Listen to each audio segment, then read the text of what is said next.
Welcome to the Alouettes Flightdeck, the podcast dedicated to Montreal Alouettes football. I'm Cliffy D. You can always find me on Twitter at Cliffy D. And I'm Tim Capper. You can find me on Twitter at Repact. That's REPPACT. And this episode is presented by our good friends over at SportBuff, where if you use the code FlightDeck-10 at checkout, you will save 10% off your entire order. So head over to sportbuffshop.com to buy your merch.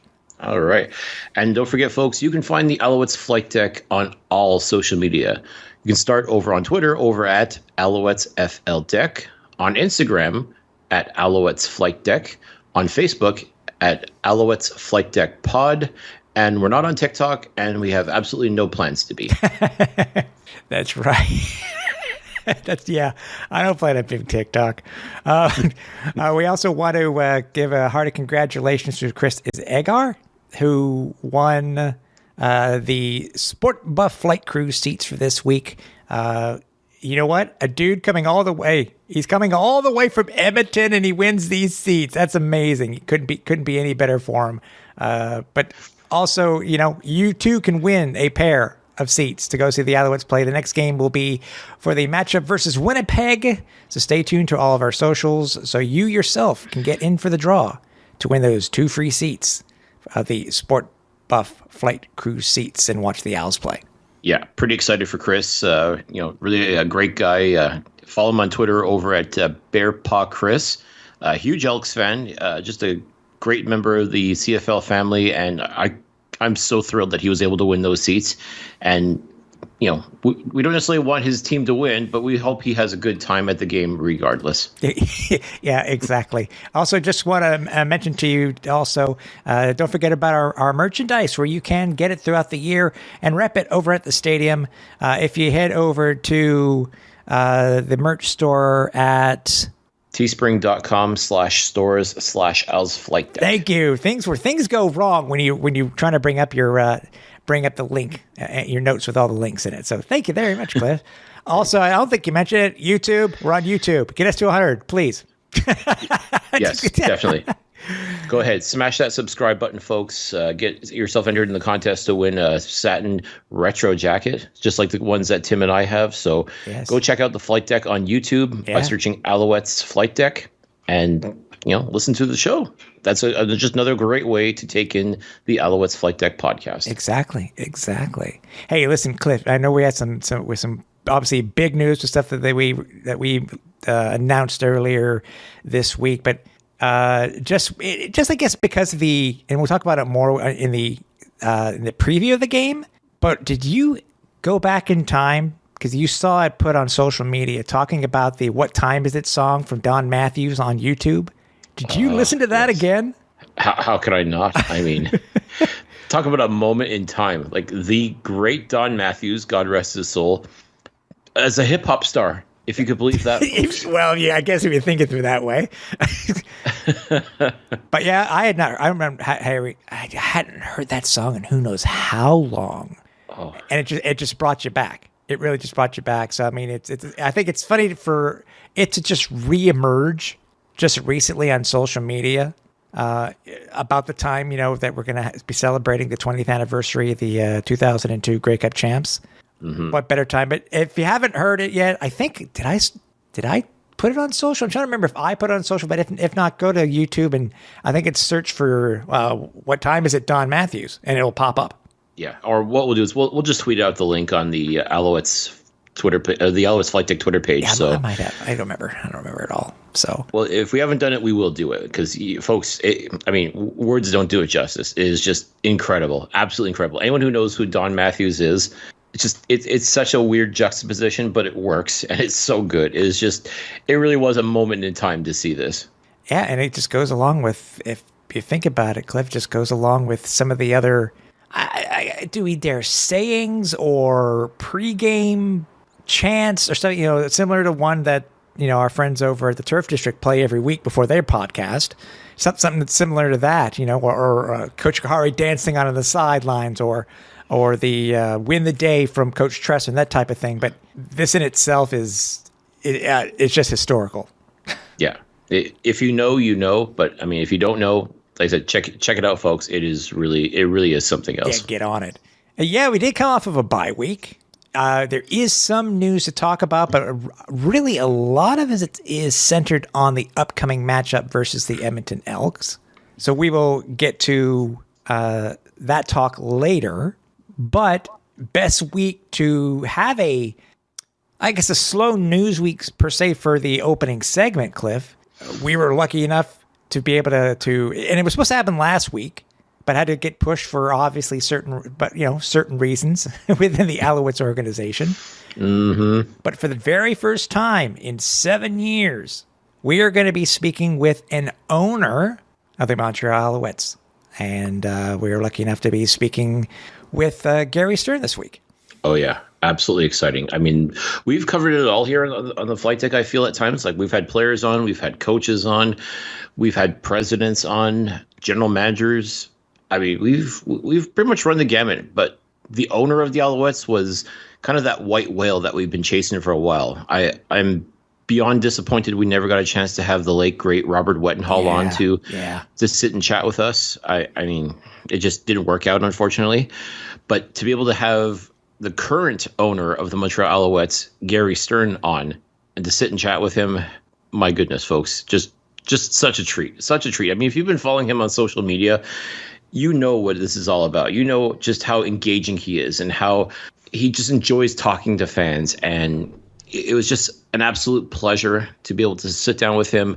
And we went over a lot. And it was just great, candid fun. And I got to say, Tim, this is probably going to be probably in our top 5 of all time interviews. And we've done quite a few interviews on this show, but I mean, this chat with Gary Stern was next level as far as I'm concerned. Oh, I agree with you. And you know what, Cliff? I don't think I need to say any more. You've done just that. So, ladies and gentlemen, without further ado, the owner of the Montreal Alouettes, Gary Stern. Very special guest with us this episode. It's a gentleman we've been trying to get on since he has joined the Alouettes organization, or rather, should I say, bought the Alouettes organization. If you don't understand who I'm talking about with that intro, you should by now. It's the one and only Gary Stern. Hey, thanks for joining us. It's a real pleasure to have you on. I'm thrilled to be on, and actually, I feel good that you guys wanted me on. I when I go through all this, I can't figure out why people want me on or want to do it. I've never been involved in anything like this, but it's pleasure to be on with you guys, and I really enjoyed meeting you at that practice that day. Yes. So for sure, and I think what it is, Gary, is that we never had the other organization on. We've had other people from within the organization itself, but it's sometimes you can get a lot better. You can get a different feeling or a different view of a team itself when you actually get to speak with the owner who's willing to meet and speak with the fans and just explain whatever it may be, because I'm sure there are fans that sometimes feel that maybe certain answers cannot be given by the another part of the organization that an owner might be willing to do. So that's it. That's why we wanted you on, and it's just really just to talk with you. Well, fire away. When I say fire away, okay. Feel free to ask anything, and I can tell you if I can't answer it, I will tell you I can't. But I hope I can answer any question you have. For sure. First thing we have to at least ask, because it is something that has grown quite a bit over the past few weeks. I mean, I think it's a well-known fact, and correct me if I'm wrong, that you weren't really one for social media, and and then you joined Twitter. And just over the past couple of weeks, you have had and gained quite a following. I think it's near 5,000 people, if I'm right, as if we're speaking. But what interested you specifically about joining social media? And then what do you think about how the fans have taken to what you and your interaction with them?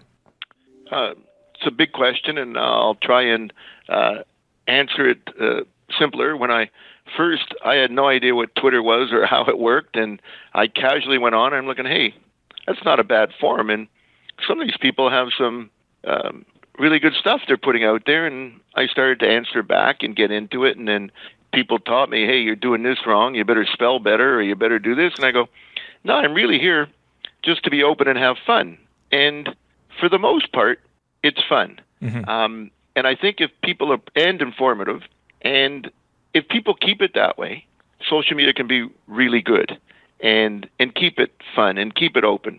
I have found the odd time people write some stuff that I don't necessarily say it's cruel or it's misinformed, and that's really not why I'm on, and I don't think other people should be on. If you have questions, you ask questions, and you give answers, and it can be fun, and you can joke back and forth, and you can give constructive criticism. And if it's kept that way, I have a lot of fun with it. That's why I'm on. Mm-hmm. And I love our fans, and it's all across Canada, and I hope we get into the United States. It's a great tool as long as it's used properly. It's very fair point, because social media cannot be so much fun, I will admit. But what do you think that it took basically for you to? And obviously you're a fan also, because you wouldn't have bought the Alouettes if you weren't a fan of the CFL and of the game itself. But you rose to prominence on social media after you made the prediction that the Alouettes would beat the Toronto Argonauts. Right. What did you think that, when it comes to that type of thing, and now being as well known as you are, is there anybody? It's a strange question to ask, because I don't know how many people you follow on social media. But can you compare yourself to any of the other owners or teams themselves within the CFL that you would like to emulate, or you just want to be seen as Mr. Gary Stern, owner of the Alouettes, just speaking as well? I don't have any game plan or anything when I go on Twitter, and I don't have, and it's really each their own, and I wouldn't try and say to one owner they should or another they shouldn't, or a president. As I said, it's something I found really interesting, and I love people and their ideas, and you never know what you get out of it. And the one person I do find that does go on it and uses it really well is Victor out of Edmonton. And I've met him a few times in our Board of Governors meetings and President's meetings, and he's a great guy. And I love seeing how he uses it, and he uses it well. He's a real marketing guy.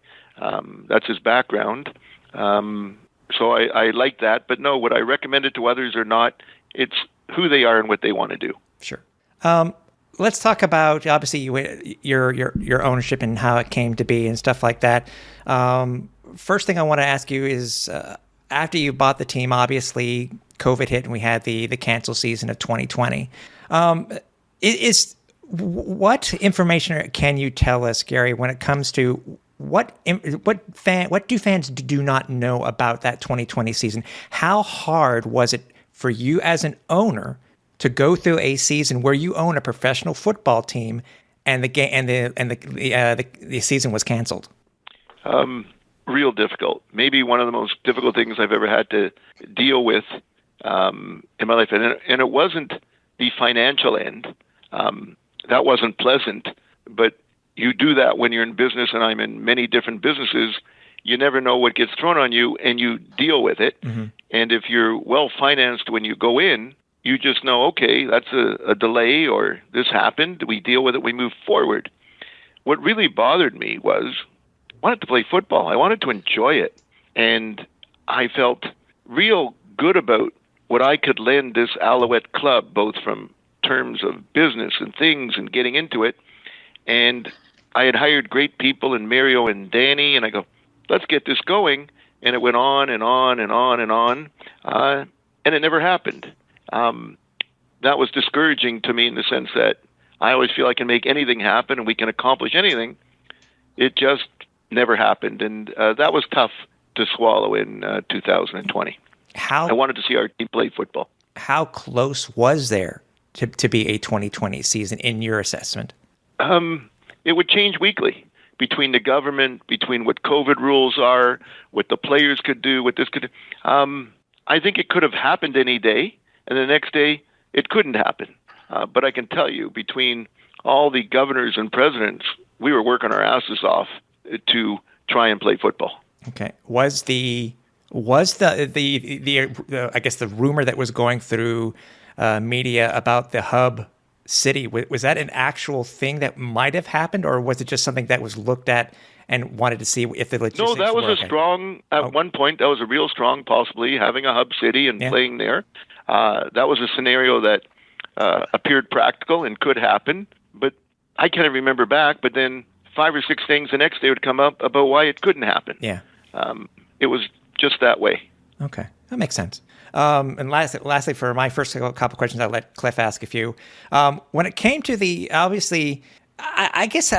when it came to us hearing you and your partner pop up when it came to being the new owners of the Alouettes, and then it was announced by Commissioner Ambrosi that you were going to be the new owner of the Owls.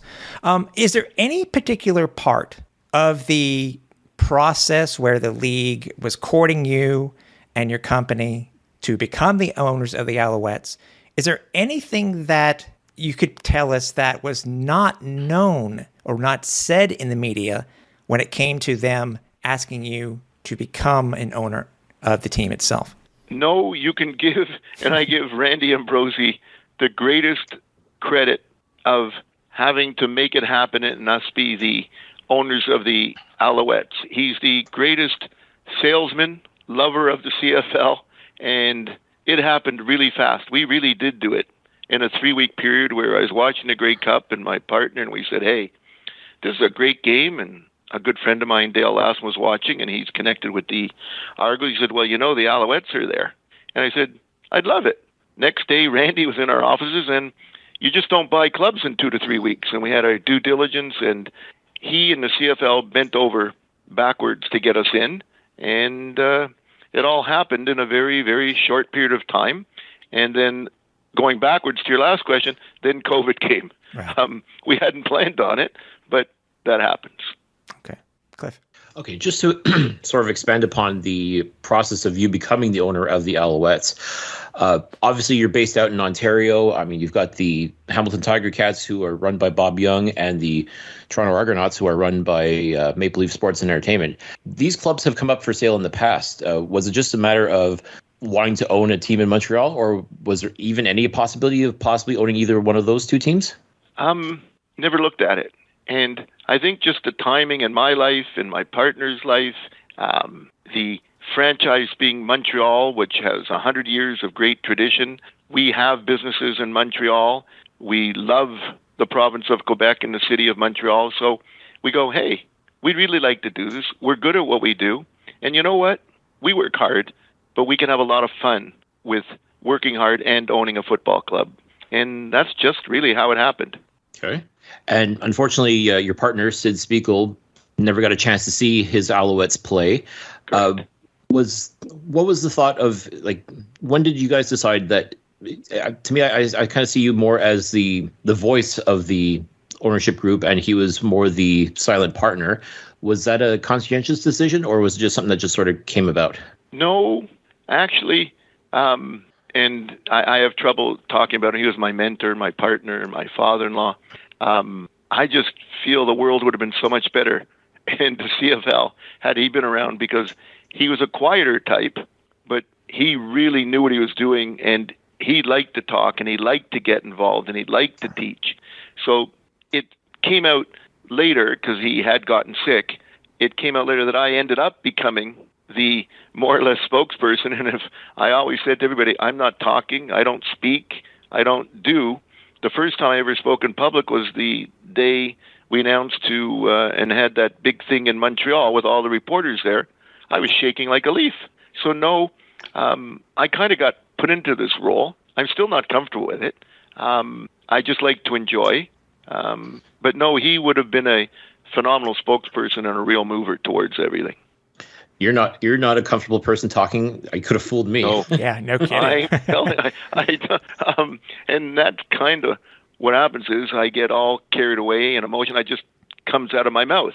I think a good speaker is more planned and thinks what they say. I just kind of tell you how I feel. Like blurting out that the Argos suck? Yeah, I did it that day, didn't I?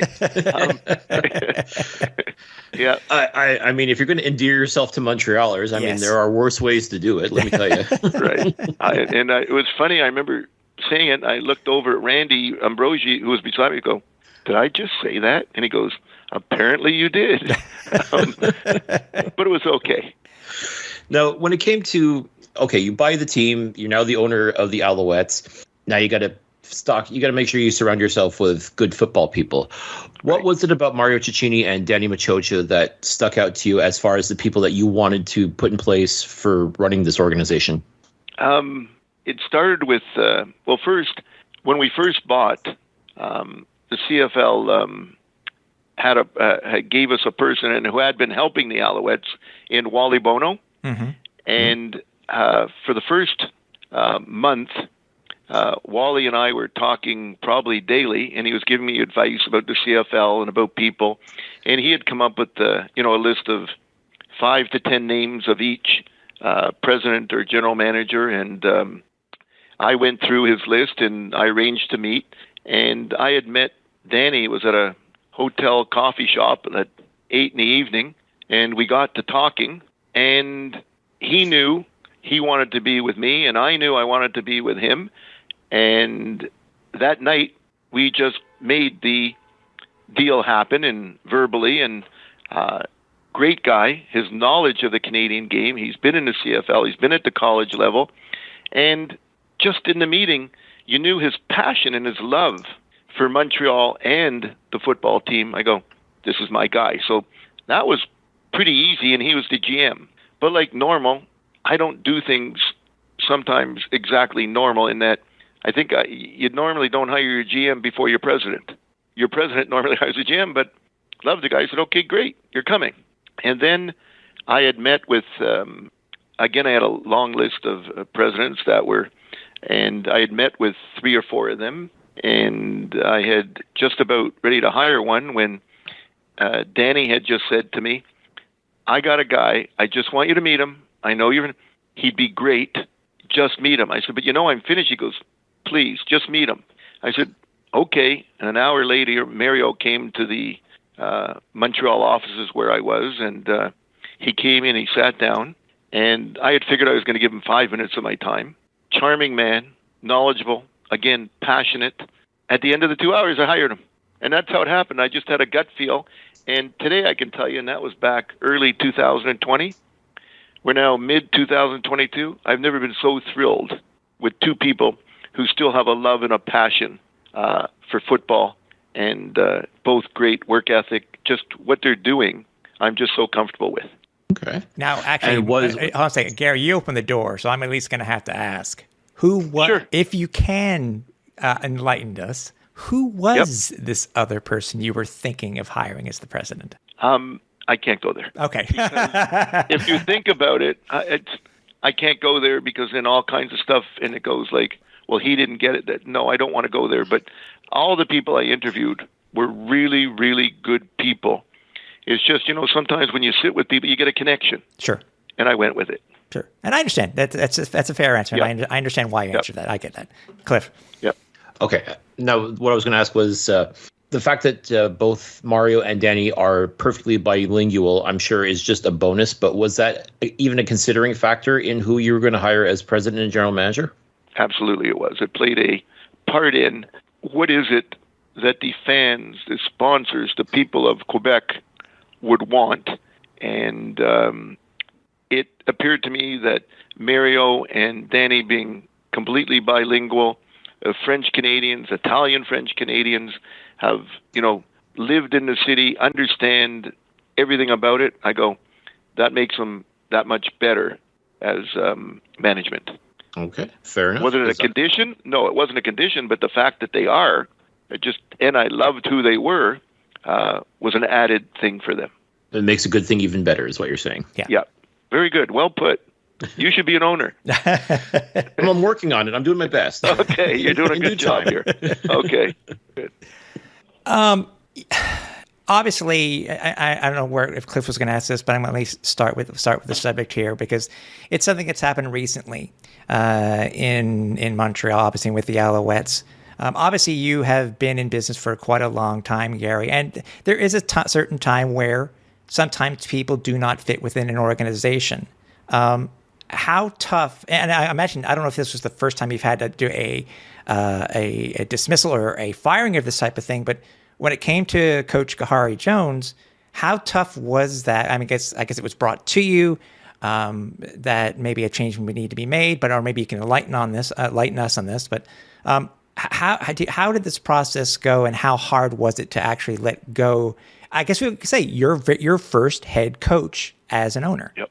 I've been 43 years in business, and in business, sometimes you have to end employment, you hire, you dismiss. Kahari, for me, even though I didn't do it directly, I was fully knowledgeable of why and what, and I had to agree to it. So I'm not putting this on to Danny and Mario or anybody. I had to agree, and it was one of the toughest ones I've ever had to agree with, because Kahari gave his all. He was a gentleman. He was a professional. He worked hard.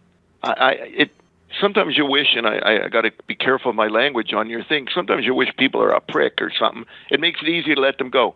No, this guy gave his all, and he was a gentleman. I loved talking to him. I loved joking with him. So it was really, really difficult. Mm-hmm. And obviously you'll be involved in the next process for whoever becomes the next head coach of the Alouettes. But when it came to the idea of, I don't want to say convincing you, Gary, but when Danny came to you and made the suggestion, I mean, was it something that you felt based on how the team had been playing that maybe it was time for a change, and based on what either Danny or Mario may have told you? Did they have to convince you that it needed to be done, or did you actually say, without a question? Remember, yes, I have nothing but respect for Mario and Danny. Yeah. And I hired them to run the club. Right. I am an owner. I can give business advice. That's what I do. I stay away from, we should hire this player, we should do this, this guy should play over this guy. I'm a fan. Okay. And as fans, we know nothing. Okay? Yeah. It's Mario. Danny has spent his life knowing it, and in the other coaches and the whole thing that take part in what's best for the team. Right. And all I had to hear was a presentation from the people I like and go, this is what's best for the team. Right. At that point, yes, I can say no, I can do. It was just, and the way they wanted and what they wanted to do, to me, was completely respectful, the way they wanted to do it. And they go, but this is our recommendation. I go, I'm all in. And that's why I go, yeah, I'm all in. And that's what you do. And I'm all in on the coaching changes they made. I really don't know if they're right or they're wrong. I just know they're the right people, and that's who I've hired. Therefore, you go along with what they're doing. And I will say, even as a fan, I'm good with everything they're doing. I think we're moving in the right direction. And obviously, if we end up winning the Grey Cup, when we win the Grey Cup. Thank you. I was just going to correct you. I heard the word if. Yeah. When we win the Grey Cup. I just about hung up. This just about ended. You will see that, obviously, all the decisions that you have been a part of are what needed to be done, because they said you're the owner. You obviously right. Want the best for the team, which I understand. So it's. Yes. Yep. I like I'm happy that you were able to give us that input. That was good, Cliff. Now, with that being said, it's very clear that you trust what Mario and Danny are doing when it comes to running this football team. But at the same time, not just as a fan, but as an owner, you expect certain results, no doubt, up to and Correct. Including winning the Grey Cup. Correct. At what point, what's the level, would ask, what's the level that this team would have to attain in order for you to... Yeah, okay. I went into this, and when Danny and I were talking at the coffee shop before he was hired, he always said, I can deliver in 3 years. He said, we can be competitive in the first year. He said, and we'll be competitive. And he said, anything can happen. You can win. He said, but I can give you a great team, and be one of the top teams, but it takes 3 years. So where are we really? We're in our first year. Yeah. Mm-hmm. Year one, we didn't play 2020. Year two, I call, was really an exhibition season. 14 games, no training camp. So maybe we'll call it a quarter of a year in terms of his timeline.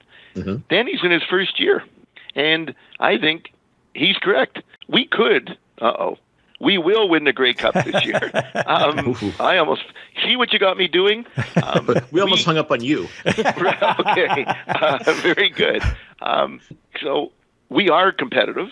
we could go all the way, but we have a nucleus. We have a great thing.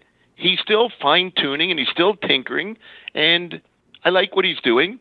And so we're in year 1 of our 3-year plan. Okay. So that's it. That's what it is. It's a 3-year plan. It's always been a 3-year plan, and we got delayed. Okay. No, that's fair. And you can even go so far. I would even go so far as to say 2021 could be considered like the preseason, if you will. Exactly. I call it that way. I did to them. I've said that.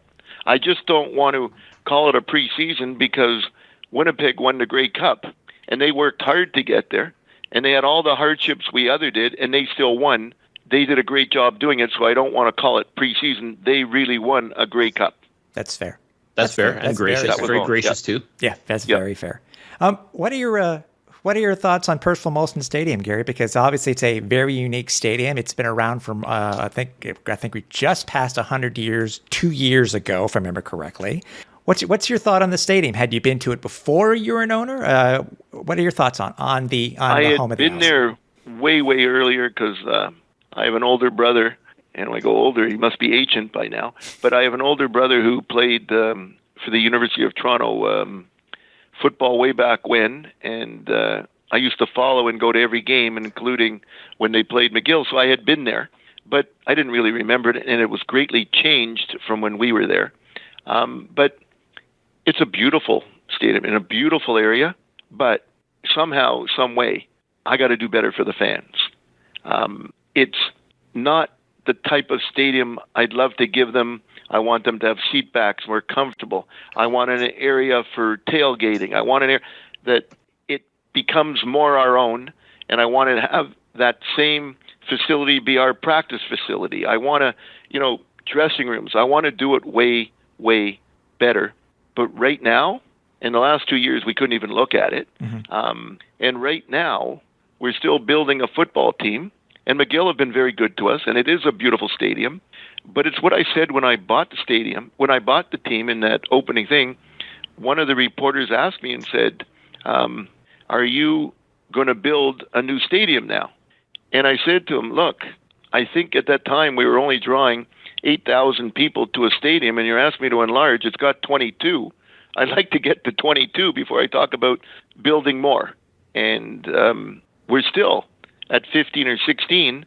And I also don't understand, other than last year maybe a exhibition season when we looked at it, I think we have a good football team that should come out, but we're only getting 15 or 16. I really don't understand why we're not getting 22. And people go, we're building, have patience. I think everybody can see I'm good, but I don't have a whole lot of patience. I have 3 years, but not a whole lot of patience. Mm-hmm. Is that something that you would entertain, would be purchasing Percival Molson Stadium from McGill and making it your own? No, they won't. That can't be done. I don't think they could ever. It's part of the university, part of, can it be expanded? Is there a way? We really haven't got into it. They've been really good to us, and who knows one day whether it's the Olympic Stadium. We're really not that far yet. We're right now going, it's a good stadium. We should fill the stadium. Yes, things could be better. But to the fans, it's good. Like you to come out. And we spend the next year or two looking, where do we want to be and how can we make it better? And the stadium itself, Gary, I'm sure as you know, has so much history. If it were not for the band U2, it is very possible that Montreal would not have CFL football right now. So there's so much history that goes into that stadium. Right.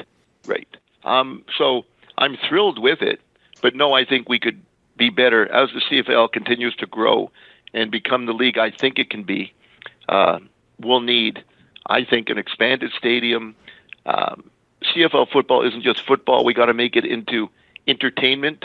People now today, to get them out of their houses after COVID, need entertainment. Mm-hmm. They'll go to a football game, but they also want to be entertained. And that type of facility, we have to look into the future for. Mm-hmm. Absolutely. If you're not evolving or growing, then you're right. Yeah. Yep. Or as Fernandez would say, get right or get left. Okay. Yeah.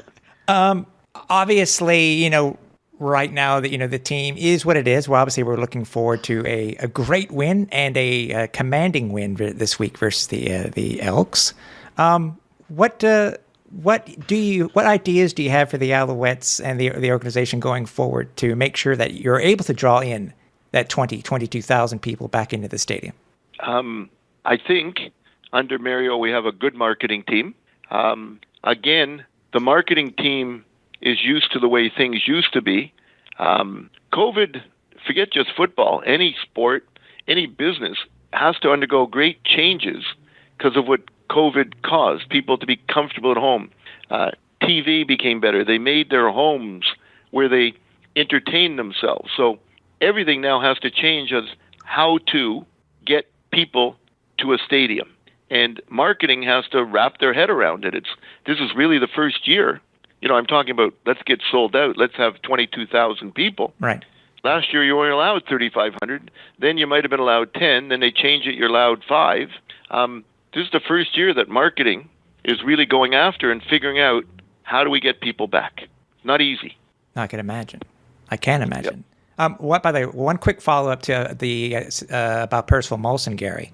Right. Have you entertained the idea of potentially, and it would probably be one of the smallest ones that ever occurred, but have you ever had entertained the idea of hosting a Grey Cup at Percival Molson? We will be hosting a Grey Cup. I think the problem is, and I'm not that into it, but I think there's probably rules about how many people, like when the CFL grants a Grey Cup, right? I would believe you probably need 40 or 50,000 seating. I'm not positive on that. I'm just speaking in my mind. If you're going to have a Grey Cup and all these people come into the city, and the Grey Cup is probably, I don't care what anybody says, one of the greatest sporting events there is. It's just, people love it, and Canadians love to come. I think we would need more than 22,000 seats. Right. I think. And it is true that Percival Molson, even at its day, can only be expanded by so much, but I will admit, I can say that as a longtime Alouette season ticket holder, Gary, I am hoping that we're able to have a Grey Cup sometime in this city sometime soon. We will be. It depends on your soon. We're working hard on it, and the CFL has been very good to us, and it's in the planning stages. One of the things they know, we deserve a Grey Cup in Quebec. It's been a long time, and they know how well the city of Montreal can handle, and the Quebecers would love a Grey Cup, so they're working hard with us on it. We will get a Grey Cup. Good to hear. Good to hear. All right. I'm excited. Yep. Gary, take us through some of the process when it comes to dealing with the Board of Governors. There's probably a lot of things that fans assume or don't know exactly how it goes on behind closed doors. Can you kind of give us an idea of what the biggest surprise you've encountered in dealing with the Board of Governors, whether it's a positive or negative thing? Again, I had no idea when I got into the CFL how it all worked. And the CFL itself is 9 teams, and it's comprised of private ownership, people like me. It's community-owned teams like Saskatchewan, Edmonton, and Winnipeg. It's got corporate teams like Toronto and Calgary. Hamilton, I'm not sure where they are. They used to be private, but they've sold part. They're quasi in between a corporate and a private. And now you have new private ownership in Vancouver who's doing a tremendous job, Armin. And so when you get into this boardroom with the governors, you've got very distinct needs between a public company, a private community, all of them in there wanting the best for the CFL, but all of them have to do it in a certain manner.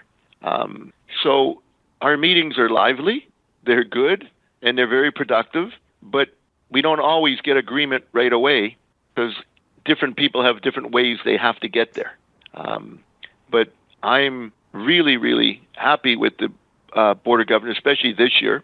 Everybody's getting progressive, everybody's aggressive, and recognizing the need that this league needs to change. It doesn't have to change in a way that makes it not distinctly Canadian, because it's a great league. But we need to find ways to attract more people to the games. We need to find ways to get more sponsors. There's a whole bunch of things that we need. And first it comes with the product. And I think we're putting a good product on the field. And we have labor peace now for 7-8 years. I think we're ready to take this next big step. That's good. I like that. I'm sure I've given you guys too much. By the way, you living in Ontario, and I'm sure you, as an owner, you really can't be too happy that a national sponsor like 7-Eleven hasn't included the Alouettes in their whole campaign. I'm sure it can be a little bit frustrating being able to not to go to a 7-Eleven, be able to pick up an Alouettes cup for yourself or for the fans. That's correct. But I guess that's not just an issue the CFL has to deal with. That's an issue politically that's been going on in Canada for I don't know how many years. It's correct. It's there. Is there a simple remedy? No. There's issues. I can say I was recently at a charity lunch in Montreal where I spoke, and I don't know why they wanted me to, and the first thing I did was I apologized for not being bilingual. And I said, and after they hear me speak, they'll realize I'm not even unilingual. But language is tough even on me, so I'm taking lessons, I'm trying, but unless COVID set me way back, because the best way to learn is to be there and speak it and hear it. You can study the books. I think I failed French in grade 4 when I was going through public school. My ears don't hear tones right, but it's very difficult, and I really do want to get there and become bilingual. It'll make it much easier on me. It'll make it easier on the fans. But to answer that question about 7-Eleven, it's a very tough process to get to. Yeah, and obviously not having, sense. And I want to stay away from it because I don't want to get into this whole. There you go. Next Okay. Thing I'll have 200,000 followers yelling at me or agreeing with me, and I don't want to get into that process because it is a difficult thing that's been going on politically for a long time. Oh, I understand. So needless to say, Cliff, Tim's going to drop the subject. So okay. That's probably a good idea. Okay. Yeah. One thing I am kind of curious about that, I had heard that you, for your American companies and your American employees, you've set it up so that they can watch the Alouettes on ESPN Plus. Oh, that's amazing. How about that decision? One, I'm a proud owner and I'm passionate. And in my steel business, I'm also passionate. And I love the people at every place I go to, and some are in small rural towns in America, some are in big cities, and I just love the people. And of course, when I'm there, I'm bragging about CFL football, and they're bragging about college football and NFL football, and I go, try it, and here's what I want you to do. I'm paying for your subscriptions. Well, they love the football, but during a game I get a text, I go, why do you guys play 5 downs for a first down? I go, it's not 5. It does get confusing, but they love the wide open. They love, the throwing, the doing. They really love it. And I'm going, hey, that's something the CFL should be looking at and growing through ESPN Plus or somebody, if ESPN Plus doesn't want to do it. We should be looking at small town America growing at the grassroots. From a TV perspective, fan perspective, merchandising, it's all there, and they really, really do enjoy it. And it's interesting because there's so many college towns that they love their stars and they don't make it to the NFL, but they end up coming up to the CFL and becoming superstars there. And that would be a perfect way to bring those fans in and get them excited about the CFL. They do. They go, hey, you got so-and-so from Alabama, and another person go, hey, you got a guy from Tennessee or South Carolina because that's where we are, or Florida. Unfortunately, I don't have a plant in Texas because there's a lot of players from Texas. And they get into it, and they really do follow because college is massive, and when they get to a pro league up here, they want to follow them. So, yeah, we got to play that up too. There you go. This is something you have to really bring to the attention of the rest of the Board of Governors the next time you guys get together. It has been, but same way you hear me this, I'm pretty vocal in the boardroom, and we're all ready because we're all looking at ways to improve this game. And it's a pretty progressive board of governors and presidents I'm happy with. We're going to make great strides. That's good. And like also with, trying to get more people in the U.S. to watch it. And it's something that I brought up with Commissioner Ambrosi during when he was here in Montreal for Randy's road trip, is I would hope that the league, through their great partner in TSN and Bell Media, that they would entertain the idea of at least trying to get one CFL game over free TV during the year. Not necessarily the Grey Cup, but that would be great too. But at least trying to get at least one game on free TV so you can bring in more people and attract more fans. Right. Good idea. Those are all ideas, and trust me, we're trying, but there's so much we have to do so quickly. Sometimes I know people get upset with us or can't understand why. It's a big league. It's a lot of work running a football team. People need to understand that the board, everybody may not understand the Board of Governors, because you're dealing with the Board of Governors. You're on the Board of Governors, and not everything is going to be known by Joe Fan. People need to understand that we can't. That's correct. Exactly. As much as we'd like to, we just can't. Yeah. We have really enjoyed our time speaking with you, Gary. We're going to be a pleasure to meet you again in person at Percival Molson whenever we get the next chance. Here's a funny question, and I've got to ask it anyways before I let you go. If somebody said, you know what, I love all my players on the Alouettes, but I want to get an Alouettes jersey with Gary Stern's name on the back of it, what number would they put on it? Number 1. Makes sense. Okay, and the reason why? Because I'm number 1. Okay. I didn't know there's no other me. I didn't know if there was a player that you followed in college or pros that had the number 1. I was, and I hate doing it because it wasn't football. Okay. And if we were on thing, I could show you. My biggest hero in life, and I've always followed it, was Gordie Howe. So it's always been number 9. Okay. Gordie Howe was my idol forever. That'd be cool. But then if say Stern, it'd be, wait a minute. So if I did have a number, it would be number 9. If not, it would be 1. Yeah. But yeah. But then we say, wait a minute, that's Jake Winicke's number. So you know what? We'll stick with number 1. Okay. All right, guys. We really appreciate your time, Gary. Again, no problem. To shake your hand again in the future, it'll be our pleasure, and all the best to you. Well, thank you for having me on. And folks, by all means, if you're not already following Gary, first of all, shame on you. Yes. But second, follow the man, show him the love. He's obviously willing to listen to each and every one of you. He's willing to interact with each and every one of you. Give him a follow, interact with him, show him the love. That's really what it comes down to, right, Gary? Right. And I just want to say, when you say show the love, we're talking about football and everything, because I'm a happily married man for 44 years and I love my wife. So thank you, guys. There's a difference between Twitter and Tinder, Gary. Okay. Sorry, what's Tinder? Okay, guys, goodbye. Thanks. Right. Bye. Okay, goodbye. Well, that's a way to end an interview, isn't it? It really is. Wow. Yeah, we love you, Gary. We really do, man. We love how just so honest you are, and I love it. I love it. I mean, it's. I mean, honest, candid, insightful. I mean, my goodness, this was one hell of an interview. I gotta say, this is just outstanding. Can't thank Gary Stern enough for coming on the flight deck to talk with us. It was an absolute blast. And I know I say this all the time, but I really, truly, truly mean it. Anytime at all, that the owner of the Montreal Alouettes would like to come back on to the flight deck and shoot the breeze with us, the door is always open. There will always be a spot at the table for Gary Stern to come onto the flight deck. That's right. Yes. Table for 3, please. Mm-hmm.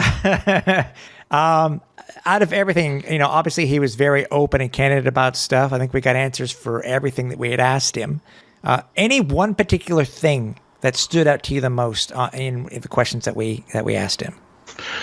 I mean, I think what really struck me more than anything else is not so much the answers to the questions, but the fact that he answered and it didn't feel prepared. Yeah.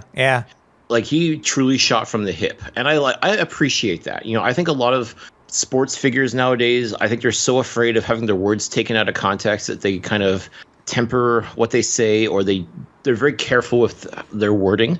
And I'm not saying that Gary wasn't careful with his wording, but I just think he just spoke from the heart, and it's refreshing. It's refreshing to not get a bunch of boring cliches and sound clips and things of that nature. Like, I mean, Gary just came on and he spoke. Like, he faced our questions head on, didn't hesitate with anything, and he just brought it. Like, he was here, and you could tell he loves interacting with people. As I said before, he's truly someone that he gets it. Like, maybe like the medium, maybe he still doesn't feel like he's quite mastered Twitter, but you know what?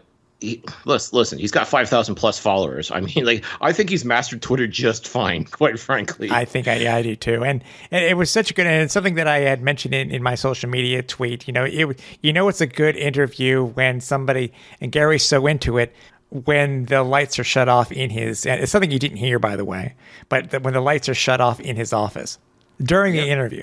So yeah. It's not something you hear or see of every day, but that's the way the interview should go. I mean, expect the unexpected type of thing.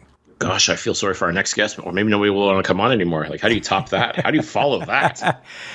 They all do, my friend. They all do. Everybody's welcome. They all have their own stories, as you and I both know. So true enough. I think I'll just say for me, though, other than echoing what you said, I think for me, one of the things that I took away, I think we're going to be having a Grey Cup here sooner or later.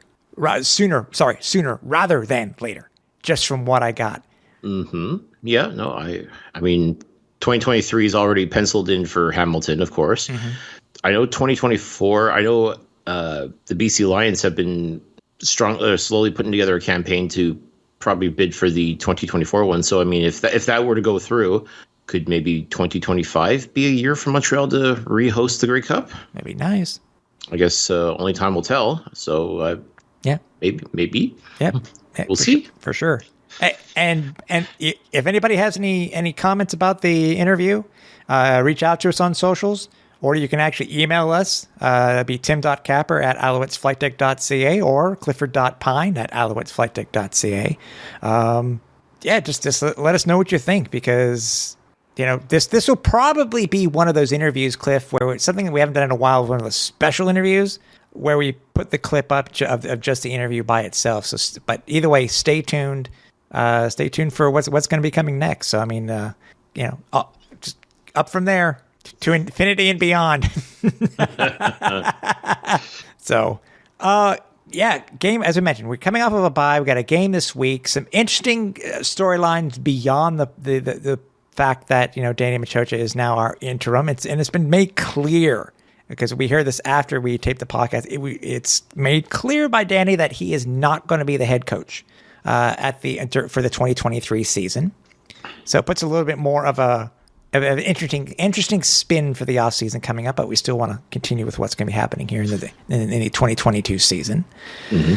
Also coming out just recently too, Cliff, is the second coming of AC, as I don't know if necessarily he's our OC, but he's going to be calling plays starting this week versus Edmonton. Mm-hmm. Now, originally, a lot of the offensive play calling was supposed to be done by Michael Leonello, the receivers coach. Mm-hmm. But now the word came out that it's actually going to be Anthony Calvillo that's going to be doing the lion's share of the play calling. So it's going to be interesting because, yes, folks, Anthony Calvillo was once upon a time the offensive coordinator for the Montreal Alouettes. And to tell you the honest truth, it was not good. Now, let me preface this by saying that AC, after he took his retirement, he took a year off of football, came back, he was actually hired as, believe it or not, receivers coach, which struck a lot of people as kind of odd because, well, you've got arguably the greatest quarterback this league has ever known, and you're having him coach receivers. A little bizarre to say the least, but okay, that it is what it is. Okay, so they made him receivers coach, and then he ended up becoming quarterback coach, and then was kind of thrown into a dual role of co-offensive coordinator with himself and Ryan Dinwiddie, who at the time was a bit of a jack of all trades for the Alouettes. Both of these guys were kind of thrown into the coaching fire almost immediately, and both, I hate to say it, kind of flamed out with the Alouettes. It was a very weird situation, a very weird time when it came to that. When you look back at that era of the Montreal Alouettes, I mean, it's not remembered fondly for the coaching. Let's put it that way. No. It was interesting, and I'm not saying that in a good way. And again, I want to make it clear, I'm not trying to harp on AC. I think he was put in a very bad situation. I think he was put in a situation where he could only fail. Like, I think he was being set up to fail. Maybe that wasn't the intention, but I mean, when you got a guy who's never coached before and you're fast tracking him big time. I think if you let him, they would have made him the head coach. Like, you just can't do that. Like, it takes time, and that's why he went away. He ended up over at the Université de Montréal, working alongside of Danny Machocha, becoming the defensive coordinator there, and he got better, and he became the coach that a lot of people were expecting him to be. Like, now he is in a much better position to be a coach / coordinator, offensive coordinator, than he was back in 2015, 2016. Mm-hmm. So I'm curious to see now if Calvillo, the coach 2.0, how that's going to work. I think he's learned a lot. I think he's taken some lumps and he's had to grow and evolve and learn, which, is natural and understandable. So I'm going into this with an open mind. I sincerely hope for his sake that he's learned his lessons, he's learned how to. I think now he's got a better appreciation of what it takes to be a coach now in the Canadian Football League. So I'm really curious to see how this is going to pan out. I mean, it could be absolutely amazing or not. Only time's going to tell. We'll see how it happens starting on Thursday versus the Edmonton Elks. But I really am curious to see how Anthony Calvillo is going to handle the play calling duties now for the Montreal Alouettes. It should be interesting too, because I don't know how much they're going to actually change, when it comes to the cadences or the names of the plays themselves, or how much they're going to change from what was already put in place for Kahari. Will they change it up for specifically because Trevor Harris is the starting quarterback? I don't know, but I think from the experience that Anthony has gotten over the past couple of years by being, the coach in U Sport, and especially being under Danny Mac over at UDM, I have a sneaky suspicion that this is going to go a little bit better than what happened last time. I really do. It's just a different situation in itself completely. So. Well, and that's the thing. Like, that's why I want to go into this with an open mind. We have to realize it's not 2015 or 2016 anymore. I mean, people change, people grow, and I think Anthony Calvillo, he wants to establish himself as a coach. Like, he's got a great legacy that is undisputed when it comes to being quarterback in this league. Yeah. Now he's got to reinvent himself and try to become an outstanding coach as well. And I think the tools for him to succeed are in place a heck of a lot better than they were back then. So that's why I'm looking at this with an open mind, and I'm, again, we'll see how it goes, but I'm cautiously optimistic of how he's going to handle the play calling duties. Yeah, should be cool. One of the few other changes too. I mean, we got some changes coming up, not necessarily just for Edmonton, as we can talk about here too, but also for the Alouettes. Even though Joshua Antwi was not available on Sunday, he has practiced for the rest of the week, but he's not going to be the starter versus the Edmonton Elks this week. Nope, that falls to Walter Flincher, who scored the lone offensive touchdown for the Montreal Alouettes against Saskatchewan a couple weeks ago. He was brought in to, I won't say replace William Stanback, because you simply cannot replace William Stanback, but to help lighten the load for Antwi. And now I think Fletcher, he's going to have a chance to prove what he can do against his former team, no less. Let's not forget, he started this year in Edmonton.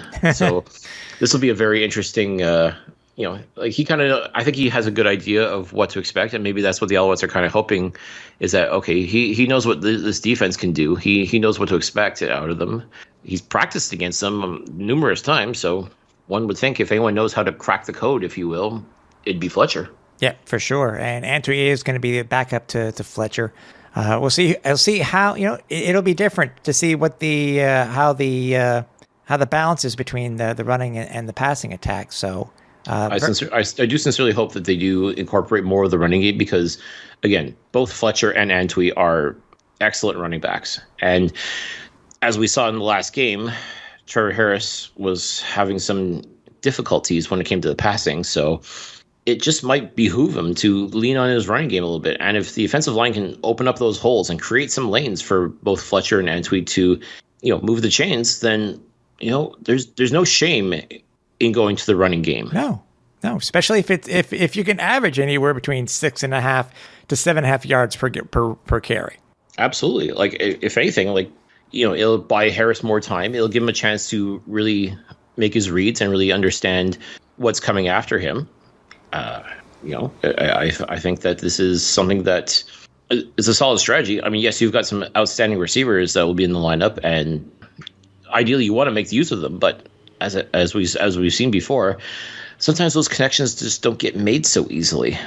I mean, it's hard to believe that you can't connect with a Geno Lewis or Reggie White Jr., but sometimes you just got to go with the ground and pound attack. And you got two guys, like, these are some solid dudes that can really run the rock. So lean on them. Like, there's absolutely no problem with Harris handing off the ball to these guys, and let them chew up the field. Let them get some yardage that way. And, especially when you get into the red zone, which, as we know, Trevor Harris, he's had his issues when it comes to red zone scoring. So why not give the ball to Antwi? Why not give the ball to Fletcher? And let's see what they can do. And if they can waltz into the end zone, so much the better. Yeah.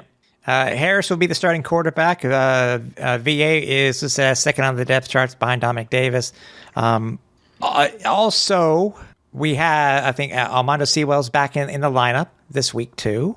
But there is a rookie making his first ever start for the Alouettes on the defense. That's right. Not just a rookie, but the rookie this year in Tyrell Richards, the first overall draft pick of the Montreal Alouettes this year. Mm-hmm. He's going to be basically in the middle in the linebacking core, right beside Brian Harlemana and Tyrese Beverett. I guess we can say now Tyrell Richards more or less, I guess, would be replacing Trey Watson, who was released by the Alouettes a couple weeks ago. Interestingly enough, Trey Watson is now a member of the Edmonton Elks, and he will definitely be starting, as he has been all season. It's just now, instead of starting for the Alouettes, he's going to be starting for the Elks. So kind of like Fletcher with the Alouettes, Trey Watson knows this offense pretty well too. So it's going to be, I won't say revenge is on his mind necessarily, but I mean, he kind of knows what he's getting into here. So that is something that is going to be an interesting battle to see, is Trey Watson versus this Alouettes offense. Exactly. And the guy that we picked up, I guess we could say, to quote unquote replace Watson is Micah Awe, who's going to back up Richards this week. Yep. It'll be good to see him in uniform. As I said, he was a fantastic player out in BC and did some good stuff out in Ottawa as well. So if he can bring some of that to Montreal and help sort of lighten the load for the young Canadians, then so much the better. And I'm curious to see how he fits in with his linebacking core. It's I'm not saying that there's pressure necessarily, but at the same time, he's going to want to prove his worth because he's been out of the league for a little bit. But I'm cautiously optimistic on how Awe is going to do and how he's going to fit in with his linebacking core. But I am very excited for Tyrell Richards. I think he's, we saw what he did in the preseason. We saw what he did at training camp. Just needs that opportunity, and this is it. So we'll be looking forward to seeing him out there, and if he can make some magic happen, just lay the wood down on guys like Taylor Cornelius and Mike Beaudry, I believe, or even Kai Lockley. I think those are the quarterbacks that'll be in the lineup for the Elks. If he can make their lives a little bit miserable on Thursday night, yeah, for sure. Excited. Yeah, for sure. And Darius Pickett is still on the one game. Dante Atcher is still on the one game. Chris Aki is still hurt. He's on the one game. And this kind of leads into where about Edmonton itself, with the whole thing that happened in Ottawa this week and in Edmonton with Trey Ford going down, and then what happened with Jeremiah Mazzoli in Ottawa. There had to be they needed another quarterback because they just couldn't go with the one QB. So it basically went that Ottawa traded quarterbacks for a quarterback. Mm-hmm. And it leaves Edmonton in a strange situation. It really, really does. And what leads to my thought here, is that earlier in the week on the Friday, Davis Alexander was pulled off the practice roster, and officially, Cliff, he's not on the practice roster. He's on the one-game injured list this week. Mm-hmm. So yes, take that for what people may, but we'll just leave it at that. Yeah. No, that's Could it be gamesmanship? Could it be taking a look at the CFL landscape as far as quarterbacking goes and kind of protecting your assets, if you will? It could easily be, too, that with the issues that happened in Ottawa and in Edmonton, that they didn't want either of those teams pulling Alexander off the practice roster. Because people need to remember, if you're listening to the show for the first time, any team in the CFL can pull a player off off of any team's practice roster.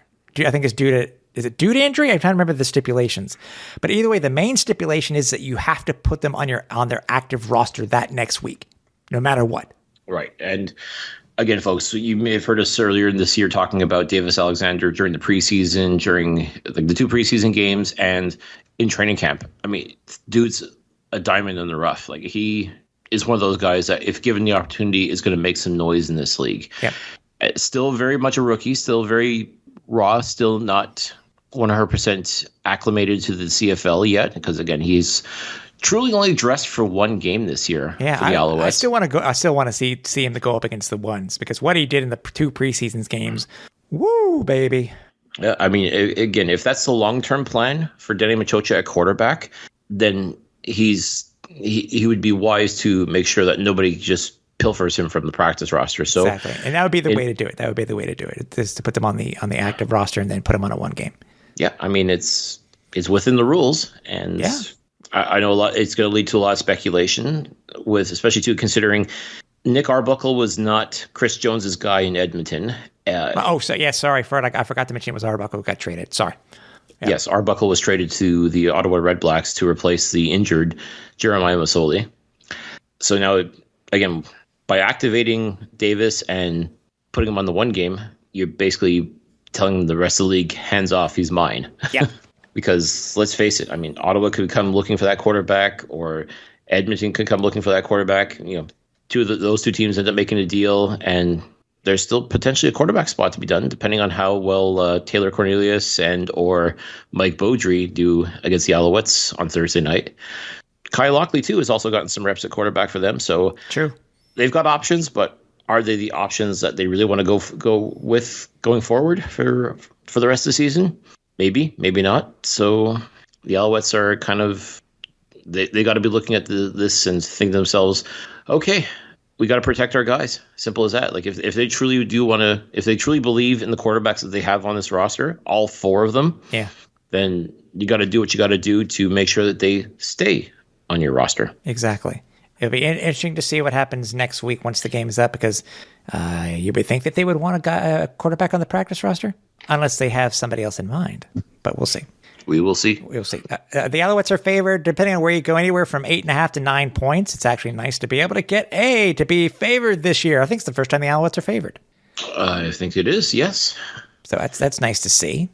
I mean, it definitely speaks to just how things are out in Edmonton this year. I mean, it's crazy. They've been in games. They've been blown out. I mean, they've pretty much run the gamut as far as what this season's been so far. Mm-hmm. So I mean, yeah, it's easy to look at both teams and say, okay, well, I mean, neither one is exactly lighting the world on fire, but I guess Montreal seems to be the lesser of 2 evils. Like, they seem to be a little bit more of the safe bet to make. So that's, I guess, what the bookkeepers are probably looking at all that's going on and saying, okay, yeah, I think Montreal is a little bit less of a worry than what Edmonton is. So, mm-hmm. And I think also too, like, if you took a look at the CFL.ca, all the prognosticators there, it's pretty much a clean sweep. Like, everybody thinks the Alouettes are going to beat Edmonton on Thursday. So that's usually the kiss of death, though. Like, last time that happened, where I think all the Alouettes were favored, they end up losing.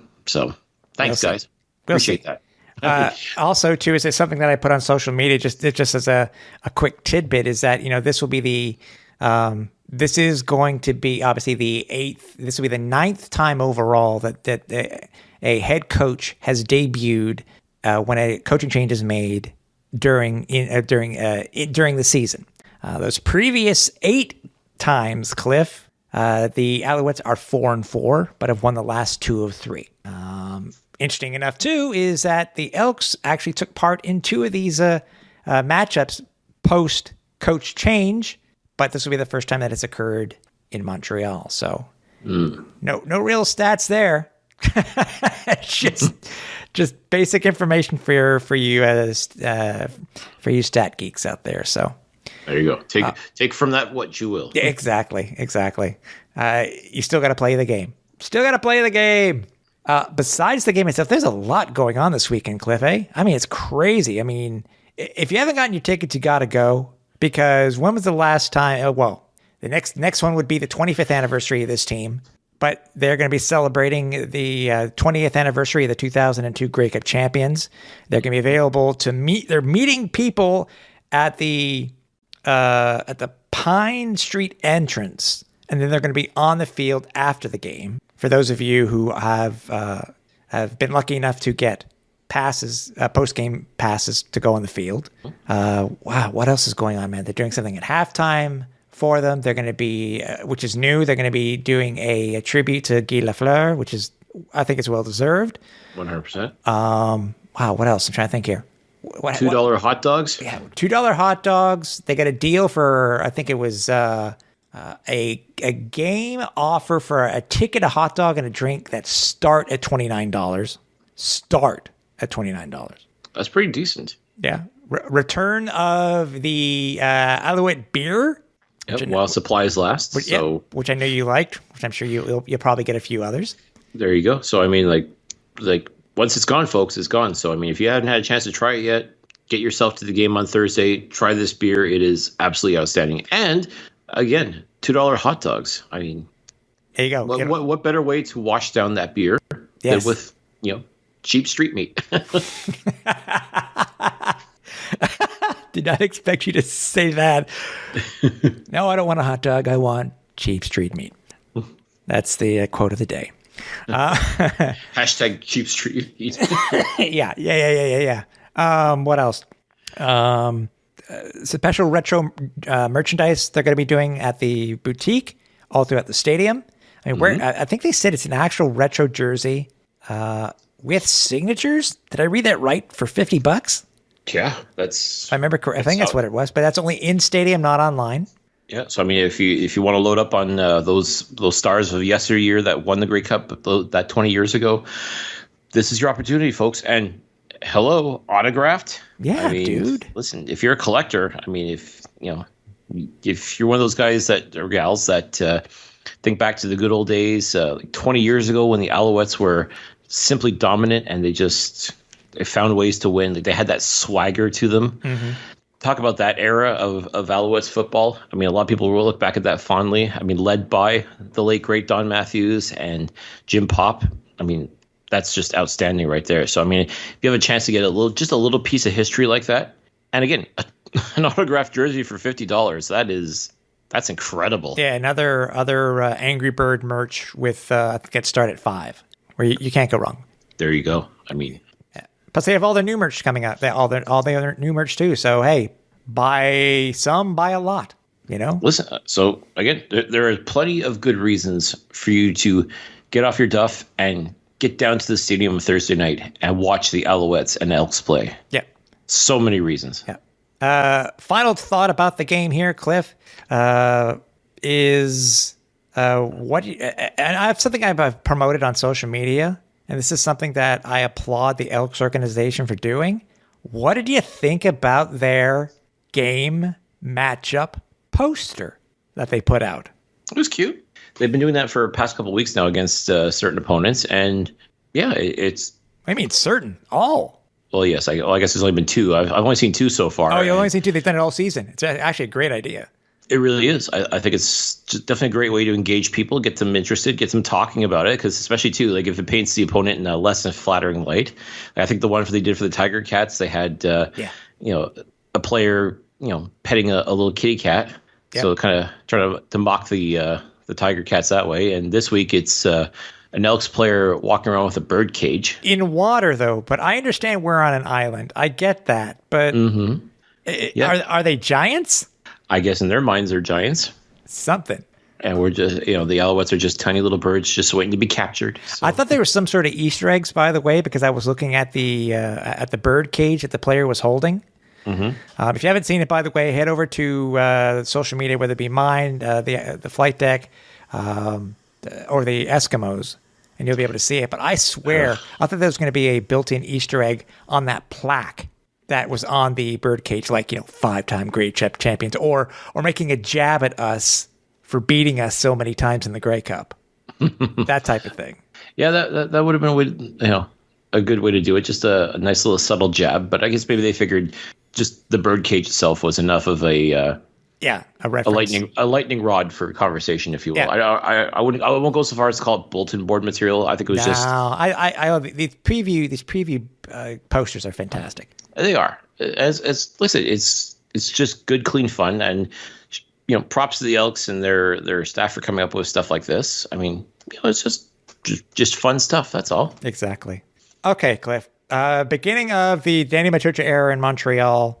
Obviously, we are expecting a win, but I don't know if we're just going to be spouting what we've already heard, what needs to be done. But in your opinion, what needs to be done in order for this Alouettes team to come away with a victory?